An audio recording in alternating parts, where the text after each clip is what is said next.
of an entrance. It's just paint. We're not changing a ton, it's just paint. This is one of our bathrooms here that is not ADA compliant. And you will see when we walk through, you're gonna see pretty much the original, unless there was a door here and there that was replaced. This is now a new modern, and mind you, the space may be a little bigger, but now you're gonna be much more ADA compliant. You've got your spacing, you've got your stalls, making sure that you have a stall wide enough so that you can fit a wheelchair in there. Right now, our ADA compliance in some cases comes from going to the faculty bathroom in the office. So our students that need an ADA compliant bathroom, they have to come into the main office to use it, depending on where they're at in the building. So that is something that we want to look at changing. Could we update our bathrooms so that they are ADA compliant, so that students aren't having to go to another location where their friends are not going, just so that their needs are met? But when we started talking about this, we started looking at some different ideas. We started looking at our current fund balance, and I will tell you, the current fund balance would spend down really quick. We have enough on reserves to make it about three quarters of the way through the year if funding were to stop or be delayed from the state. Our O&M, at the end of this year, we're looking at about $200,000 in that O&M budget. Now, could we do transfers? Sure, but over time, that dwindles down. Debt service extension, that is kind of like a backdoor. Back in the 90s, they looked at what your debt ratio was at that time, and they had a calculation, and it says this is the most you can bond out at any given time without having to go to referendum. We already have bonds that are out there. So to us, our debt service is not going to give us what we need to get all these projects done. And the other part with it, we don't want to pay a ton of interest if we don't have to pay interest. If we can pay $1 for $1 for projects, then let's pay $1 for $1 and get the most we can.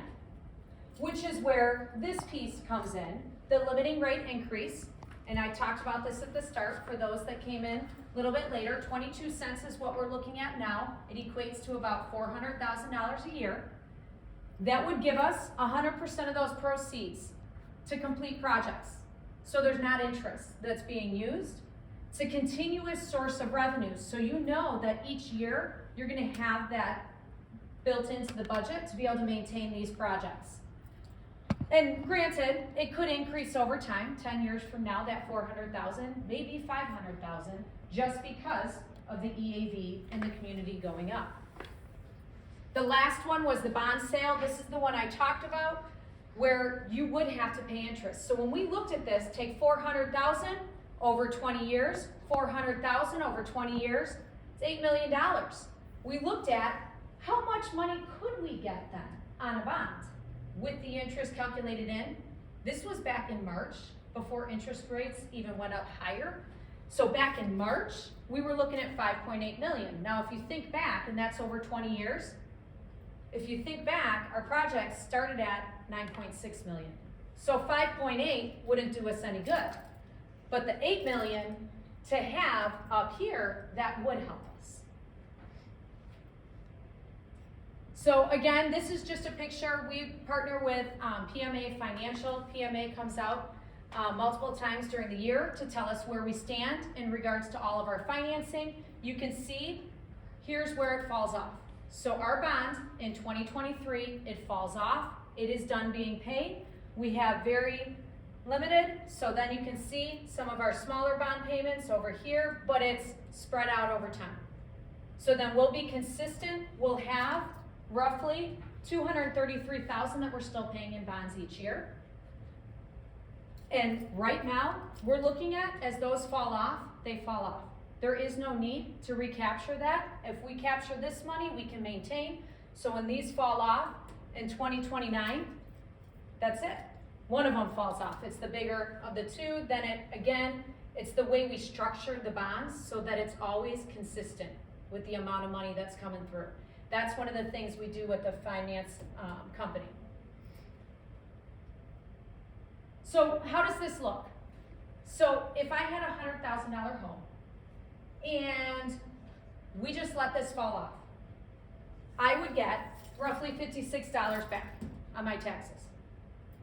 If I had a $200,000 home, $130, $300, $205, $400, $279 for that year. That's the amount, roughly. Well, it is the amount when you put in those exact amounts that you would get. Now, what we're asking for to increase, and this is if there's given no change to your EAV, so your home value, what they have as your assessed valuation, if that does not change, what we're asking is to just maintain. There's no change. It would continue to keep your taxes flat. The problem, and I'm going to be open and honest about this, if the assessed valuation on your house goes up, then it could look like we're asking more, but that's because your house value went up. It's not because we're asking for more money, it's because your home value went up. So that's the hard part to kind of look at when we're doing this, but I can tell you our intent is we don't want to ask for more than the $400,000. To us, let's just maintain. Let's stay where we're at. We don't need more. As you can see, our projects, we're not trying to get greedy. We're not trying to ask for things above and beyond. Now, looking at all our projects, will we need more money than we're bringing in over time? Probably. But we're also banking on, could we have more EAV over time? So why would we ask for more? Because 5 years from now, the overall EAV for the whole community may slightly go up, so that's going to help us capture, but we don't need more than what we're asking. So where do we fall? So when you look at where our tax rate falls, this is all of the area schools. So what I did is I took everyone that feeds into Lockport High School. I can't compare us to Lockport High School because it's 4 grades. What I wanted to do is compare us to all the other elementaries. So when you look at this, we fall 3rd. Now, if I take that 22 cents off and let it drop, we're still 3rd. It's not like we're dropping down below a bunch of these districts. But here's the part that gets me even more. Our average, and sorry, cut off, we should probably remove the ledge, or I should move that. You can see we're at the bottom when it comes to our operating expense per pupil. We really do a lot with the dollars that we have to provide what we have, but we are below, and I'm going to give you that number. So that number is actually 14,325. That's right here. Now, I am going to tell you the jump from here to here, for at least us, we're the only district that actually jumped like we did. We went from 12,906 to 14,325. That was those ESSER dollars. We have to factor in all those ESSER dollars. So all the money that we got from COVID relief, what you'll see is when that money falls off in 24, everything's going to drop back to where it was in like 2019. So what happened here is some of these districts started spending that ESSER money immediately. Here, the district took a little bit of time and said, let's think about what we need. Let's not jump into it. Let's not make a quick decision and say, we're going to do this, this, and this. We're going to wait. We're going to make a good decision on how we're going to spend the money. There are districts that are taking their ESSER dollars and they're doing huge renovation projects or adding to their schools. Us, we've invested it in the academics of our kids. We've purposefully made decisions to close that gap for the learning loss that took place for our kids. Because the money that we're bringing in is not in the millions. It's never going to put a huge damper on all the projects that we need. What we did do was the furniture. And we were very strategic in purchasing the furniture, knowing that would be something long-term that would benefit us, but it also helped us through the pandemic. So looking at that, we are consistently, there were a couple years that we floated back and forth between Taft and us. So this year, it was, the first couple years we were a little bit higher than Taft, but then after that, we've been lower than Taft. This is an example of the ballot question, and I will tell you it is the most confusing thing anyone has ever read, because it goes through a lot of legal terms. So we've been trying to be as upfront as we can, because what this is asking is a limiting rate increase. So increased in an additional amount of the 0.22, and then it's 0.2232, they go out. And then we put the exact amount. So if you do the math on this, that's that roughly 400,000. So this is exactly what will be on the ballot.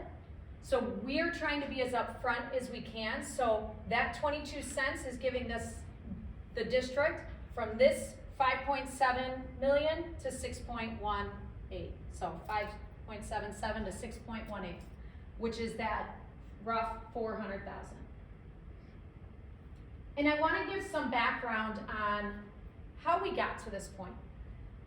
This is my second year here in the district, but my conversation started with the board actually through the interview process.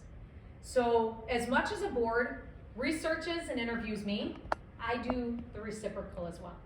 So I researched the budget. I researched what was going on in the district. I looked at the bonds, and I knew there was a bond coming off. So during that time, I had asked the question of, what are your plans? My background was, we had done something similar in Mokina. So I spent 8 years in Mokina. I was on their finance committee. I was on that, the referendum talks at the time. They did the same thing there. Junior high bond was actually getting paid off. They paid 1.8 million a year. We're at 400,000. But their 1.8 million is what they did is they wanted to, again, maintain the taxes and now pay for some bigger projects. They have 3 buildings, a lot larger facilities, but very similar process. They also, I will tell you this one, that 1.8 million, why it costs so much is because they did not do the matching grant like Kelvin Grove had done with the junior highs. So the school maintenance grant was not a fully matched in Mokina, where here, that was a full 50-50 match. So following year, after we got schools open and the pandemic was under control, at least I thought it was, in November at the board finance committee, I was given direction by the board to start exploring those options. What are our funding options? So if we do want to do something, what choice do we have? Do we let it fall off? Where do we go from there? So then in January, what I did is I brought in PMA and we went through all of our bonds. So that screen that I had showed you that had where the bond payments would fall off, that's what we talked about. Then from there, they said, you know what, in March, we want to talk about what different options do we have. So if we know that's falling off, what are some of the ways we could do this? And at that committee meeting, we also had members from Mokina come and talk about what they had done, because Lamont, if you recall, they also did a limiting rate increase. Actually, theirs was a limiting rate increase with the bond of the school falling off, but they decreased it a little bit because theirs was the bond of a brand new school being built. What they needed funding for was to operate, reopen one of their buildings and operate that building. So they actually asked for less. So the taxes decreased, but they were able to continue funding and reopen a school. So we brought others, Mokina in. We had a board member and their CSBO come in and talk about the process. And at that point, the board decided, you know what? This is something we want to continue to see if we have a need. So now let's start talking about the review of projects. So right away after that March meeting, we got the RFQ ready to go. We approved the architect RFQ at the April board meeting. That was April 12th. Then from there, we collected all of the results. We interviewed multiple firms. And then from there, we selected DLA. And right away, and I talked about this at the start, we had them come in, start doing the facilities report and the life safety to see if there was a need. I will tell you, because of the timing of all of this, in July I started working with our board attorney and said, if the board is to decide this, August is when they had to make the decision. We had to file with the election board, I think it was August 26th, we had to vote by a certain date. So I had the draft question ready to go. So if the board chose to have that ballot question, we had the resolution ready. And at that time, After our August meeting, the board decided we are going to look at moving forward. We have a need for projects, and we know that need's only gonna grow, and if any of you have seen the cost of lumber or the cost of anything, that 2x4 I used to buy for $2, the 8-foot one, that's now $8, it's grown significantly. So that was even something, I know we built in 20%, and now we're looking, going, should we have built in 30%? Because we're looking at all those costs over time and how they're going up. But that was something that at that time, they finalized that we are going to put that ballot question on. And that was on August 9th that they voted. And then our next steps from there, so September, October, you can see here, that's what brings us to October 17th. I had a community forum, I got feedback from community members and just asked, what are we doing? Are we crazy in what we're thinking? You know, is this a logical piece? And that was, they gave us some feedback. One of the biggest things is you have to show where we're at. So this is what it looks like, and here's where we're at. And then the last thing is the policy. So the board actually approved a policy in October that funding that comes in is strictly for O&M. So one of the things that we have found is a lot of times, I know when Lamont did theirs, it's just general funding, it's coming in on the ed fund, it could pay teachers, it could pay anyone. Where we know we need this funding, but we want it dedicated to projects. So we, the board approved a policy that is basically saying that if on November 8th, that 22 cents, that limiting rate increase is approved, that money has to be allocated for O&M or any of those projects that are in that facilities management plan. It is not to go to salaries. It is not to take care of other things in the classroom, academics, ed fund. It is to take care of O&M.